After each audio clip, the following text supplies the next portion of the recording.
안녕하세요. 인생의 지침서 여러분. 저는 포항의 시골에서 살고 있는 76살 이수님입니다. 이곳에서 남편과 함께 농사를 지으며 자식을 넷 키웠습니다. 20살에 이 마을로 시집와서 어느새 할머니가 되었네요. 세상사가 마음대로 되는 일이 거의 없다고 느끼지만 그 중에서도 자식을 키우는 일만큼 내 뜻대로 되지 않는 것이 또 있나 싶습니다. 하지만 세상 그 어떤 것과도 바꿀 수 없는 가치가 바로 부모로서의 삶이라고 생각하며 살아왔습니다. 저는 남편과 함께 작은 물 횟집을 운영하며 사남매를 키웠습니다. 큰아들과 둘째 아들, 셋째 딸, 그리고 막내 아들까지 4명의 자식들은 대체로 건강하고 순탄하게 자라주었어요. 하지만 막내 아들 영식이는 다른 아이들과 달리 8살이나 늦게 태어난 늦둥이였고 덕분에 특별한 관심과 사랑을 많이 받으며 자랐습니다. 남편은 자식들 모두에게 약한 편이었지만 특히 막내 앞에서는 완전히 무장해제되곤 했습니다. 막내가 딸내미 같은 성격이라 애교도 많았고 그 덕분에 가족 모두의 사랑을 듬뿍 받으며 자랐습니다. 남편은 늘 막내를 위해 무엇이든 사다 주었고 저는 그때마다 아이가 버릇없이 자랄까봐 걱정하며 잔소리를 했지만 남편은 웃으며 넘기기 일쑤였습니다. 그렇게 우리 막내는 남편의 큰 사랑을 받으며 조금 버릇없이 자라났지만 큰형 앞에서는 언제나 작아지고 겁을 내곤 했습니다.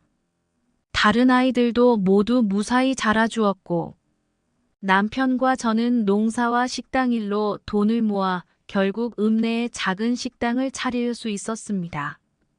그 후로는 자식들을 하나씩 독립시키며 보내는 기쁨도 누렸지요. 가장 먼저 집을 떠난 것은 큰아들이었어요. 큰아들은 공고를 졸업하고 대구에 있는 중소기업에 취직한 후 28살에 결혼했습니다. 둘째 아들은 서울의 4년제 대학에 진학하여 졸업 후 공기업에 취직하였고 셋째 딸은 대구 간호대를 나와 병원에서 일하다가 그곳에서 만난 사위와 결혼하여 자리를 잡았습니다. 이제 남은 것은 막내 아들이었지요. 막내는 형들이 떠난 후에도 한참 동안 집에 남아 있었습니다. 포항의 2년제 전문대학을 졸업한 후 잠시 집에서 지내다가 포항 시내의 한 건설 회사에 들어갔습니다. 그때 남편이 칠순을 앞두고 심근경색으로 갑작스럽게 쓰러졌습니다. 남편은 결국 세상을 떠났고 저는 홀로 남아 남편이 남긴 농사와 식당을 책임져야 했습니다. 그때는 참으로 쓸쓸하고 외로웠지만 자식들이 모두 잘 자라주었기에 그나마 위로를 얻었습니다. 막내 아들이 35이 되던 해에 드디어 결혼을 하게 되었습니다.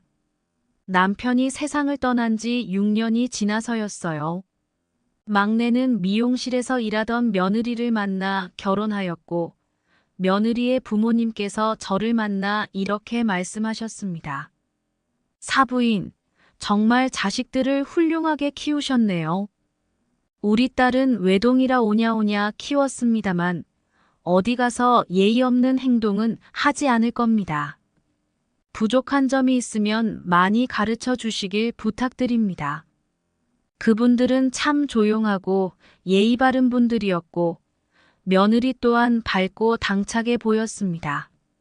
하지만 결혼하고 나서 시간이 조금 흐르자 막내 며느리가 한 가지 고민을 털어놓았습니다.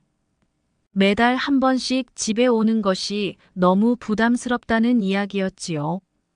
형제들이 많은 시댁의 분위기가 익숙하지 않아 적응하기 힘들다는 것이었어요. 그러면서 저에게 시댁 모임을 줄이자고 부탁했습니다.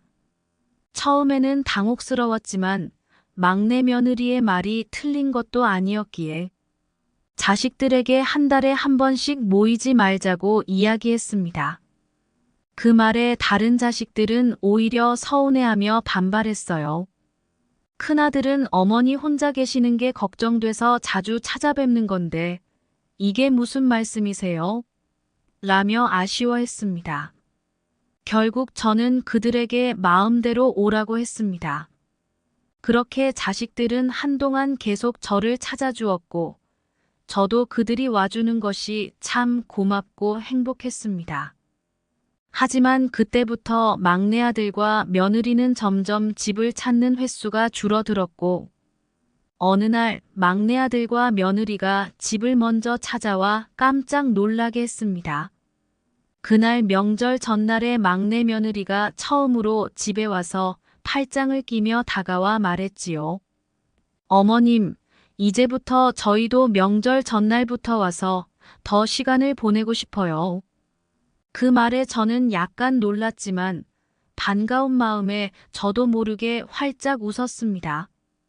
그리고 그날 저녁 저는 텃밭에서 따온 상추와 고추를 준비하러 나갔는데 그 순간 집안에서 들려오는 두 사람의 대화를 우연히 듣게 되었습니다. 막내 아들과 며느리는 저를 구슬려 돈을 요구할 속셈을 꾸미고 있었던 겁니다. 유산을 미리 받으려는 그들의 대화는 저에게 엄청난 충격으로 다가왔습니다. 참다 못한 저는 그 자리에서 바구니를 내동댕이 치고 두 사람에게 그동안 쌓인 분노를 터뜨렸습니다. 첫째 아들과 둘째 아들이 그 장면을 목격하고는 막내를 꾸짖었고 큰아들은 막내를 때리기까지 했습니다. 그 사건 이후로 막내 아들과 며느리는 제게 큰 잘못을 저질렀다는 것을 깨닫고 진심으로 용서를 구하기 시작했습니다. 매주 주말마다 막내 아들은 저를 찾아와 집안일을 돕고 텃밭을 가꾸며 속죄의 시간을 보냈습니다. 처음에는 냉담했던 저도 조금씩 그들의 노력을 받아들이기 시작했습니다. 막내 며느리도 어느 날 집을 찾아와 무릎을 꿇고 사죄하며 다시 저희 가족의 일원으로 돌아가고 싶다는 진심을 전했습니다. 1년의 시간이 흘렀고 막내 부부는 매주 저를 찾아와 가사일을 돕고 함께 시간을 보내며 가족의 일원으로서 다시 자리를 잡아갔습니다. 그리고 어느 날 막내 며느리가 처음으로 미역국을 끓여왔을 때 저는 그 진심을 느낄 수 있었습니다. 우리는 함께 식사를 하며 그간의 갈등을 조금씩 풀어나갔고 큰아들과 다른 자식들도 서서히 막내 부부를 용서하고 받아들이게 되었습니다. 막내 부부가 저에게 진심으로 용서를 구하고 가족으로서 다시 자리 잡을 수 있었던 것은 남편이 자식들에게 베풀었던 사랑과 가족 모두가 서로를 위하는 마음 덕분이었습니다. 이렇게 우리는 다시금 하나가 되어 행복한 시간을 보내고 있습니다.